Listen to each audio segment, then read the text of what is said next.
City. आज हम देखेंगे कि पीरियोडिक लॉ होता क्या है और ये पीरियोडिसिटी किस चीज़ को डिफ़ाइन कर रही है, इनका क्या मकसद है हमारे पास केमिस्ट्री में। सबसे पहले हम पीरियोडिक लॉ की डेफिनेशन करते हैं। मैंने आपको बताता चलूँ कि पीरियोडिक वर्ड का मतलब क्या है। पीरियोडिक वर्ड इंडिकेट करता है हमारे पास कि एक ख़ास इंटरवल के बाद प्रॉपर्टीज़ का रिपीट होना। पीरियोडिक वर्ड जहाँ भी आएगा उससे कोई ना कोई प्रॉपर्टीज़ रिपीट की बात हो रही होंगी। पीरियोडिक लॉ हमें क्या बताता है, अब यहाँ पे हम पीरियोडिक लॉ की डेफिनेशन अगर देखते हैं, a law stating that the element when listed in order of their atomic number. Periodic law हमारे पास वो लॉ है जो हमें बताता है कि अगर हम एलिमेंट्स को अरेंज करें इन एटॉमिक नंबर की फॉर्म में, fall into recurring groups so that element with similar property occur at regular interval। यानी हम एलिमेंट को एटॉमिक नंबर की बेसिस पे ऐसे अरेंज करें कि हमारे पास सिमिलर प्रॉपर्टीज़ वाले एलिमेंट जो हैं वो एक ही ग्रुप में आ जाएं। तो ये पीरियोडिक लॉ हमें बताता है।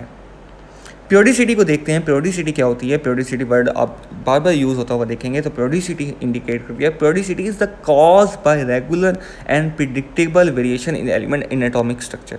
जब हम एलिमेंट्स के एटॉमिक स्ट्रक्चर की बात करते हैं, पीरियोडिसिटी हमें ये बताती है कि एलिमेंट का एटॉमिक स्ट्रक्चर जो है वो रिपीटेड इंटरवल्स के बाद जो है उसके अंदर प्रिडिक्टेबल वेरिएशन आती है। यानी हम बता सकते हैं कि इसकी ऐसी शेप होगी, इसके ये साइज़ होगा, इसका size as compare to previous one जो है वो लार्जर होगा या स्मॉलर होगा, इसकी electron affinity as compare to previous one ज़्यादा होगी या कम होगी। ये तमाम प्रॉपर्टीज़ को हम आइडिया बता सकते हैं पीरियोडिसिटी की बेस पे। अब यूजेस ऑफ पीरियोडिसिटी की बात करते हैं। पीरियोडिसिटी का यूज़ हमारे पास बहुत इंपॉर्टेंट है और इसी को यूज़ करते हुए मुख्तलिफ साइंटिस्ट ने आज जो हमारे पास मौजूद मॉडर्न पीरियोडिक टेबल है ये डेवलप किया। पीरियोडिसिटी वाज, अब अगर आप यहाँ पे देखेंगे, periodicity was helpful to Mendeleev because it showed him gaps in his periodic table where element should be. अब पीरियोडिसिटी जो है, पहले एलिमेंट्स को अरेंज किया गया। जो मुख्तलिफ पुराने साइंटिस्ट थे उन्होंने एलिमेंट्स को अरेंज किया। उन्होंने जब अरेंज किया तो उन्हें पता लगा कि हमने कोई ना कोई डिफेक्ट छोड़ दिया है। अब पीरियोडिसिटी जब वर्ड इंट्रोड्यूस हुआ तो मेंडलीव को पता लगा कि उसके अरेंज किए हुए पीरियोडिक टेबल के अंदर प्रॉपर्टीज़ किसी ना किसी तरह फ्लक्चुएट कर रही हैं। तो उसने उसके ऊपर लग गया कि किस तरीके से वो अपने पीरियोडिक टेबल को बेहतर से बेहतर कर सके। अब बाकी आने वाले नए न्यू साइंटिस्ट को this help scientist find new element because they could be expected to display certain characteristic based on the location they would take in the periodic table. अब एक और इम्पॉर्टेंट बात और इंटरेस्टिंग बात यह है कि जब पीरियोडिक टेबल अरेंज कर दिया गया था तब आज के एलिमेंट डिस्कवर नहीं हुए थे, कुछ एलिमेंट डिस्कवर हुए थे। तकरीबन 82 एलिमेंट्स जो हैं, राउंड अबाउट 82, करेक्ट फिगर मेरे अभी तक जहन में नहीं है, but round about 82 element discover हुए थे मेंडलीव के टाइम में। आज के टाइम में 130 के करीब एलिमेंट जो हैं वो डिस्कवर हो चुके हैं।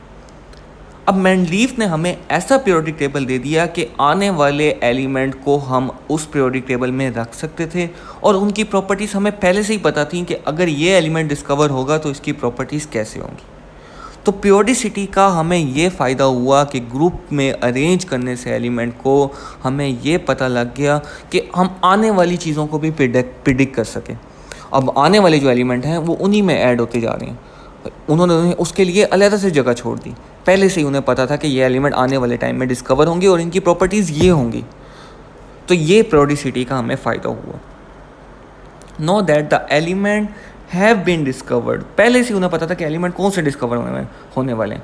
Scientist and student use periodicity to make prediction about how element will behave in a chemical reaction and their physical properties. अब ये एक और इम्पॉर्टेंट यूज़ है कि हम लोग आइडिया लगा सकते हैं कि किस तरह हमारा एलिमेंट जो है वो बिहेव करेगा ड्यूरिंग अ केमिकल रिएक्शन।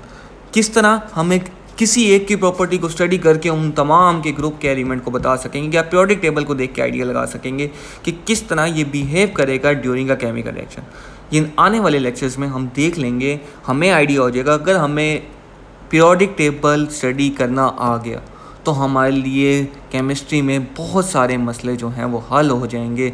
हमें पता लग जाएगा कि किस तरह हम साइज़ बता सकते हैं, किस तरह हम प्रिडिक्ट कर सकते हैं ये किस तरह एलिमेंट आगे जाके रिएक्ट करेगा, या इलेक्ट्रॉन डोनेट करेगा, एक्सेप्ट करेगा, क्या इसकी प्रॉपर्टी होंगी। ये तमाम की तमाम प्रॉपर्टीज़ हमें, अगर हमने पीरियोडिक टेबल डिस्कस करना आ गया, समझना आ गया, जो कि आपको आ जाएगा, कोई इतना मुश्किल नहीं है, बहुत आसान सा है, बस फोकस रखना आपने, तो आपको पता लग जाएगा कि किस तरीके से हम प्रिडिक्ट कर सकते हैं एलिमेंट की प्रॉपर्टीज़ को। अब सबसे पहले हम यहाँ पे आपके पास आगे देखेंगे, periodicity helps chemist predict how the new super heavy element might look and behave. वो कैसा दिखेगा और वो कैसा बिहेव करेगा, इससे हमें आइडिया हो जाएगा पीरियोडिसिटी से। आगे चलते हैं, प्रॉपर्टीज़ दैट डिस्प्ले पीरियोडिसिटी। अब वो प्रॉपर्टीज़ जो हम पीरियोडिक टेबल में देखेंगे, स्टडी करेंगे, यहाँ पे उन प्रॉपर्टीज़ का बेसिक इंट्रोडक्शन है। इस लेक्चर में हम सिर्फ और सिर्फ बेसिक इंट्रोडक्शन देखेंगे, जो जो प्रॉपर्टीज़ हमने पीरियोडिक टेबल में स्टडी करनी है। ये सारी डेफिनेशंस आप लोग कहीं ना कहीं पढ़ चुके होंगे, देख चुके होंगे। तो सबसे पहले हम स्टार्ट करते हैं आयनाइजेशन एनर्जी की। अब आयनाइजेशन एनर्जी की बात हो रही है, तो आयनाइजेशन एनर्जी नाम ही इंडिकेट करिए इसका मतलब क्या है, कि दो वर्ड से मिलके बना हुआ है, आयनाइजेशन, आइजेशन, आयनाइजेशन। अब आयन का क्या मतलब होता है? आयन को जब हम देखते हैं, आयन का मतलब नहीं है कोई भी ऐसा एलिमेंट जिसके ऊपर पॉजिटिव या नेगेटिव चार्ज हो। तो यहाँ पे भी हम उसी चीज़ के साथ रिलेट करके देखेंगे, आयनाइजेशन एनर्जी की डेफिनेशन भी उसी चीज़ के साथ रिलेट करती है। अब ये क्या बताती है, देखते हैं हम। दिस इज द एनर्जी, ये वो एनर्जी है needed to completely remove an electron from an atom और आयन, यानी वो एनर्जी जो किसी भी एटम में से इलेक्ट्रॉन निकालने के लिए यूज़ होगी, एटम या आयन में से, उसको हम आयनाइजेशन एनर्जी कहते हैं। अब अगर हम बात करें इलेक्ट्रॉन निकालने के बाद एलिमेंट के साथ क्या होगा, किसी एलिमेंट को हम स्टडी करें, कोई भी न्यूट्रल एलिमेंट है तो उसके अंदर नंबर ऑफ प्रोटॉन और नंबर ऑफ इलेक्ट्रॉन बराबर होते हैं। Number of proton, number of electron बराबर होने का मकसद ये है कि उसके अंदर number of positive charge, number of negative charge बराबर है। जब वो दोनों, अगर कोई भी न्यूट्रल एलिमेंट है उसके अंदर दोनों चीज़ें बराबर होंगी लाजमी, और वो दोनों बराबर हैं, तो वो दोनों एक दूसरे के इफेक्ट को कैंसिल आउट करा रही हैं। अब आयनाइजेशन एनर्जी में हम देखते हैं कि इलेक्ट्रॉन को रिमूव कराने के लिए हमें कितनी एनर्जी चाहिए। एनर्जी क्यों चाहिए होती है, हमारे ज़हन में ये सवाल आया। अब एनर्जी इसलिए चाहिए होती है क्योंकि न्यूक्लियस में मौजूद प्रोटॉन इलेक्ट्रॉन के साथ अट्रैक्शन शो कर रहे होते हैं। अब वो अट्रैक्शन को तोड़ने के लिए हमें कोई ना कोई एनर्जी देनी पड़ेगी ताकि उस इलेक्ट्रॉन को उस शेल के अंदर से निकाल लिया जाए। अब इलेक्ट्रॉन को ही हमने क्यों निकालना है? जब हम आयन की बात करें तो हमने इलेक्ट्रॉन को ही क्यों निकाला, प्रोटॉन को क्यों नहीं निकाला? अगर हम बात करें, हमें किसी भी एटम के स्ट्रक्चर को देखें तो हम देखते हैं कि बाहर मौजूद शेल होती हैं और अंदर न्यूक्लियस होता है। न्यूक्लियस के अंदर मौजूद होता है प्रोटॉन और इर्द गिर्द मौजूद होते हैं इलेक्ट्रॉन। अब न्यूक्लियस के अंदर, ये सपोज हमारे पास इधर न्यूक्लियस है, इर्द गिर्द हमारे पास शेल होगा। अब शेल के अंदर मौजूद जो इलेक्ट्रॉन होते हैं वो हर्डल काज करेंगे अगर हम प्रोटॉन को निकालने की कोशिश करेंगे बिल्कुल मिड में से। तो इसलिए हमारे लिए ज़्यादा फिजिबल कंडीशन होती है कि हम इलेक्ट्रॉन को रिमूव कराएं, उसको आयन में कन्वर्ट कराने के लिए। तो जो मिनिमम अमाउंट ऑफ एनर्जी चाहिए होगी इलेक्ट्रॉन को निकालने के लिए, वो हमारे पास कहलाएगी आयनाइजेशन एनर्जी। अब जो सवाल ज़हन में आता है कि आयनाइजेशन एनर्जी के नतीजे में या आयनाइजेशन एनर्जी के रिज़ल्ट में हमारे पास जो एटम बनता है, एलिमेंट बनता है, उसके ऊपर चार्ज क्या होगा? उस एलिमेंट पर चार्ज होगा हमारे पास पॉजिटिव। क्यों? क्योंकि उसके अंदर से हमने एक इलेक्ट्रॉन निकाल लिया। अब उसके अंदर मौजूद प्रोटॉन ज़्यादा हो गए। अगर न्यूट्रल एलिमेंट है उसमें से हमने एक इलेक्ट्रॉन निकाला है तो उसके अंदर पॉजिटिव चार्ज ज़्यादा हो जाएंगे और हमारे पास उसके ऊपर चार्ज आ जाएगा पॉजिटिव। न्यूट्रल एलिमेंट प्रोटॉन और इलेक्ट्रॉन बराबर थे, अब हमने एक इलेक्ट्रॉन निकाल दिया तो इट मीन्स पॉजिटिव चार्ज बराबर हो गए, तो हम उसके ऊपर चार्ज आ जाएगा पॉजिटिव। ये थी ionisation energy. Ionisation energy increasing moving left to right across the table and decrease moving down the group.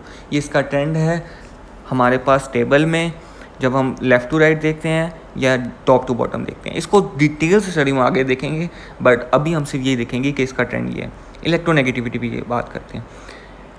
A measure of how rapidly an atom form a chemical bond. Electronegativity measure करती है कि किसी भी element की ये property कि वो कितना तेज़ी से किसी दूसरे एलिमेंट के साथ बॉन्ड बना लेता है। वो हमारे पास कहलाती है इलेक्ट्रोनेगेटिविटी। यानी टेंडेंसी ऑफ एन एटम, इसको हम इस तरह भी डिफाइन करते हैं, an atom to attract other atom to form bond बनाने के लिए आपको कोई रट्टा मारने की जरूरत नहीं। अगर आपके जहन में कॉन्सेप्ट क्लियर है तो आप खुद से भी डेफिनेशन लिख सकते हैं। इलेक्ट्रोनेगेटिविटी हमारे पास इस चीज़ को इंडिकेट करेगी कि किसी भी एलिमेंट के पास किस हद तक कैपेसिटी है कि वो दूसरे एलिमेंट को अट्रैक्ट करे और बॉन्ड बना सके। अब इसका ट्रेंड क्या होगा? Electron increase moving left to right across a period and decrease moving down a group. इसका पीरियड किस तरह, इसका ट्रेंड ये इस तरह है, ये हम देखेंगे आगे जाके। आपको जब हम पीरियोडिक टेबल को डिटेल से स्टडी करेंगे तब हमें पता लग जाएगा। उसके बाद हम एटॉमिक रेडियस की बात करते हैं। अब रेडियस ये मैथमेटिकल टर्म है। रेडियस का मतलब हमें पता है कि सर्कल के बिल्कुल मिड पॉइंट से लेकर जो हमारे पास एच तक का डिस्टेंस होगा वो रेडियस कहलाता है।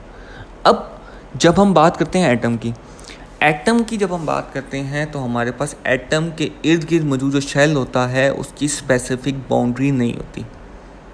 अगर हम सिर्फ एक एलिमेंट का एटॉमिक रेडियस निकालने जाएंगे तो हमारे लिए मुश्किल होगा। हमारे पास जो इलेक्ट्रॉन हम कहते हैं इस शेल में मौजूद है, उसके ज़रूरी नहीं है कि वो एक ख़ास जगह पे ही मौजूद हो, उसकी लोकेशन जो है वो आगे पीछे हो सकती है।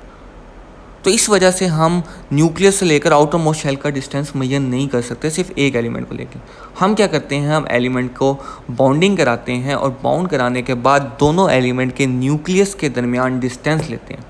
अब वो फिक्स होता है हमारे पास डिस्टेंस। दोनों एलिमेंट के न्यूक्लियस के दरमियान डिस्टेंस लेने के बाद हम उसको 2 से डिवाइड कर देते हैं, जिससे हमें एक एलिमेंट के न्यूक्लियस और शेल के दरमियान का डिस्टेंस पता लग जाता है। हाफ कर लेते हैं हम उसका, क्योंकि 2 एलिमेंट हैं तो हाफ जो होगा उसका, जैसे H2 की बात करें तो H2 के एक न्यूक्लियस के हाइड्रोजन के एक न्यूक्लियस से दूसरे हाइड्रोजन के न्यूक्लियस तक हम डिस्टेंस मेजर करते हैं और हम उसका हाफ लेते हैं। उससे हमें पता है एक एटम हाइड्रोजन का एटॉमिक रेडियस कितना होगा। इसका क्या ट्रेंड होता है हम आगे जाके देखेंगे कि किस तरह हमें पता लगे। इलेक्ट्रॉन अफिनिटी की बात करें, electron affinity this is the measure of readily an atom to accept an electron. Electron affinity में हमने इलेक्ट्रॉन को निकाला था, आयनाइजेशन एनर्जी में हमने इलेक्ट्रॉन को निकाला था। इलेक्ट्रॉन अफिनिटी उसका अपोजिट है। हमने इलेक्ट्रॉन ऐड कराने के लिए जो एनर्जी चाहिए होगी या एनर्जी रिमूव होगी इलेक्ट्रॉन ऐड कराने से, वो हमारे पास कहलाती है इलेक्ट्रॉन अफिनिटी। या इलेक्ट्रॉन अफिनिटी का मतलब होता है अट्रैक्शन। किसी भी एलिमेंट के पास किस हद तक अफिनिटी है कि वो इलेक्ट्रॉन को अपनी तरफ खींच सके। This is the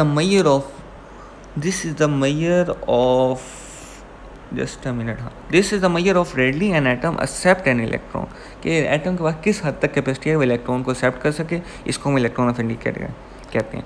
electron affinity increase moving across a period and decrease moving down a group. इसकी भी डिटेल हम आगे जाके देखेंगे। तो ये हमारे पास इलेक्ट्रॉन अफिनिटी ये नाम से इंडिकेट करे, इसकी डेफिनेशन क्या है, हमें रट्टा मारने की कतन ज़रूरत नहीं है। इसमें हमारे पास क्या है, इलेक्ट्रॉन अफिनिटी 2 वर्ड से मिलकर बना। अफिनिटी मीन अट्रैक्शन, इलेक्ट्रॉन मतलब इलेक्ट्रॉन, यानी किसी भी एलिमेंट के पास मौजूद इलेक्ट्रॉन को अट्रैक्ट करने की कैपेसिटी कहलाती है इलेक्ट्रॉन अफिनिटी। अब लास्ट जो हम नेक्स्ट लेक्चर में लेके चलेंगे हमारे पास पीरियोडिक टेबल। इस पीरियोडिक टेबल का बेसिक स्ट्रक्चर जो है यहाँ पे हमारे पास दिया गया है। पीरियोडिक टेबल में अरेंजमेंट इस तरीके से हुई है। इसके अंदर एलिमेंट नहीं लिखे हुए, सिर्फ और सिर्फ ये आपको समझाना मकसद है इसका कि हमारे पास इस साइड पे मौजूद हैं एस ब्लॉक एलिमेंट। इनको हम एस ब्लॉक भी कहते हैं। क्यों एस ब्लॉक कहते हैं? क्योंकि इनके तमाम आउटर मोस्ट शेल जो हैं वो एस हैं। इनको हम डी ब्लॉक क्यों कहते हैं? इनके आउटर मोस्ट शेल जो हैं वो डी ब्लॉक होंगे। आउटर मोस्ट जो इलेक्ट्रॉन होंगे वो डी ऑर्बिटल में होंगे। ये ज़्यादा बेहतर है एक्सप्लेन करने का। इनके तमाम आउटर मोस्ट इलेक्ट्रॉन जो होंगे वो एस ऑर्बिटल में होंगे। इनके तमाम इलेक्ट्रॉन आउटर मोस्ट जो होंगे वो पी ऑर्बिटल में होंगे। और इनके तमाम आउटर मोस्ट इलेक्ट्रॉन जो होंगे वो एफ ब्लॉक एलिमेंट में होंगे। इस बेसिस पे हमारे पास पीरियोडिक टेबल का स्ट्रक्चर बनाया गया। अब ये बेसिस और किस तरह इनमें ये तमाम प्रॉपर्टीज़ को हम स्टडी करेंगे वो हम नेक्स्ट लेक्चर में देखेंगे। बहुत इजी है, आप लोगों ने सिर्फ और सिर्फ थोड़ा सा इसको खुद से भी सर्च करना है कि किस तरीके से S block element, P block element, D block element, F block element, इसकी आप लोग अगर लेक्चर सुनेंगे आपको बिल्कुल क्लियर हो जाएगा कि किस तरीके से हमने कुछ। और अगर हमें ये पीरियोडिक टेबल स्टडी करना आ गया तो हमारी केमिस्ट्री की बहुत सारी मुश्किलें आसान हो जाएंगी। Thank you so much. This is all about today's lecture. Thank you.